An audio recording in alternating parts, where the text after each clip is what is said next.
Bhairavi serial next எபிசோடுக்கான review பார்க்கலாம் வாங்க.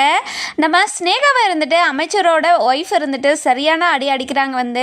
அதுக்கப்புறம் ஸ்னேகாவோட அப்பா இருந்துட்டு அடிக்காதீங்க அப்படின்ற மாதிரி சொல்கிறாங்க. உங்கள் பொண்ணு பண்ண காரியத்துக்கு அடிக்கிறதோடு நிப்பாட்டுன்னு ரொம்ப சந்தோஷப்படுங்க அப்படின்ற மாதிரி ரொம்பவே கோவமாக அமைச்சரோட ஒய்ஃப் சொல்கிறாங்க. அதுக்கப்புறம் அமைச்சரோட பையன் இருந்துட்டு உங்கள் பொண்ணை நான் உயிரோட விட மாட்டேன், என்னோட அப்பா இந்த நிலைமைக்கு காரணம் உங்கள் பொண்ணு தான் அப்படின்ற மாதிரி ரொம்பவே கோவமாக சொல்கிறாங்க. நான் தெரியாமல் பண்ணிட்டேன், என்ன எல்லாரும் மன்னிச்சிருங்க அப்படின்ற மாதிரி சொல்கிறாங்க. ஸ்னேகா சாரி கேட்குறத யாருமே ஏற்றுக்க மாட்றாங்க. அதுக்கப்புறம் நம்ம சிவா இந்த இடத்துக்கு வர சொல்லியிருக்காங்க. சிவாவும் வந்துட்டுருக்காரு. அதுக்கப்புறம் நம்ம ஸ்னேகா இருந்துட்டு எல்லாருக்கிட்டேயும் ரொம்பவே சாரி கேட்டுட்ருக்காங்க. டாக்டர் தொழிலில் இருந்துட்டு நீங்கள் கரெக்டாக இருக்காமல் இப்போ சாரி கேட்குறீங்களா? ஒரு சாரி கேட்குறதுனால உயிர் திரும்ப வந்துருமா? இவ்வளோ பொறுப்பு இல்லாமல் உங்கள் பொண்ணை வளர்த்து வச்சுருக்கீங்களே அப்படின்ற மாதிரி நம்ம ஸ்னேகாவோட அப்பா கிட்டே சொல்லவும் அவங்க அப்பா இருந்துட்டு ரொம்பவே தலகுனிஞ்சு நின்றுட்டுருக்காரு. என்ன சொல்கிறதுனே தெரியல. அப்பா இவங்க கூடலாம் எதுக்குப்பா நீங்கள் பேசிகிட்டு இருக்கீங்க?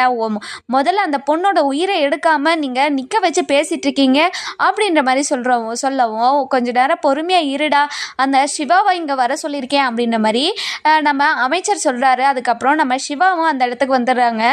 அதுக்கப்புறம் அமைச்சரோட பையன் இருந்துட்டு ரொம்பவே சாரி டாக்டர், நீங்கள் சொன்னது கேட்காம நான் உங்களை அடித்து துன்புறுத்துந்து ரொம்பவே தப்பு தான், ரொம்ப சாரி டாக்டர் அப்படின்ற மாதிரி சொல்கிறாங்க. அதெல்லாம் ஒன்றும் இல்லை, பரவாயில்ல விடுங்க அப்படின்ற மாதிரி நம்ம சிவா இருந்துட்டு ரொம்பவே பெருந்தன்மையாக சொல்கிறாரு. அமைச்சரோட ஒய்ஃப் இருந்துட்டு ரொம்பவே சாரி தம்பி, எங்களால் தான் உனக்கு இவ்வளோ பெரிய கஷ்டம் அப்படின்ற மாதிரி சொல்கிறாங்க.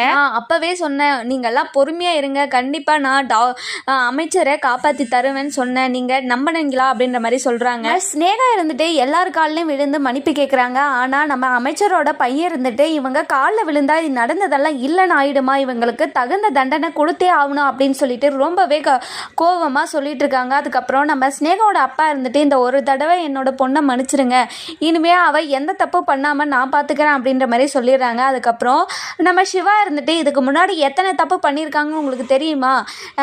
இவெல்லாம் டாக்டராக இருக்கிறதுக்கு தகுதியே இல்லாதவ அப்படின்ற மாதிரி சொல்கிறாங்க. ஆனால் நம்ம ஸ்னேகாவோட அப்பா இருந்துட்டு ரொம்பவே ஷாக்கிங்காக என்ன சொல்கிறீங்க சிவா அப்படின்ற மாதிரி கேட்குறாங்க. இதுக்கு முன்னாடி நடந்த விஷயத்த எல்லாமே சொல்கிறாங்க. அதுக்கப்புறம் நம்ம அமைச்சர் இருந்துட்டு ரொம்பவே ஷாக் ஆகிடுறாங்க. இவ்வளோ தப்பு பண்ணியிருக்கவங்கள நீங்கள் மீண்டும் மீண்டும் மெடிக்கலில் வச்சுட்ருக்கீங்களா? இனிமேல் இவங்க மெடிக்கலாக ப்ராக்டிஸ் பண்ணவே கூடாது அப்படின்ற மாதிரி நம்ம அமைச்சர் சொல்லிடுறாரு. அதுக்கப்புறம் நம்ம ஸ்னேகா இருந்துட்டு ரொம்பவே ஷாக் ஆகிடுறாங்க. அதுக்கப்புறம் என்ன, நம்ம அமைச்சர் இருந்துட்டு போலீஸ்க்கெல்லாம் கால் பண்ணி வர சொல்லிடுறாங்க. வர சொல்லிவிட்டு இவங்கள ஜெயிலில் போடுங்க அப்படின்ற மாதிரி சொல்லிடுறாங்க. அதுக்கப்புறம் நம்ம ஸ்னேகாவோட அப்பா இருந்துட்டு ரொம்பவே ஷாக்கிங்காக இல்லை வேண்டாம், இனிமேல் என் பொண்ணு எந்த தப்பும் பண்ணாமல் நான் பார்த்துக்கிறேன் அப்படின்ற மாதிரி சொல்கிறாங்க. ஆனால் நம்ம அமைச்சர் இருந்துட்டு எதையுமே காதில் வாங்குற மாதிரி தெரியல.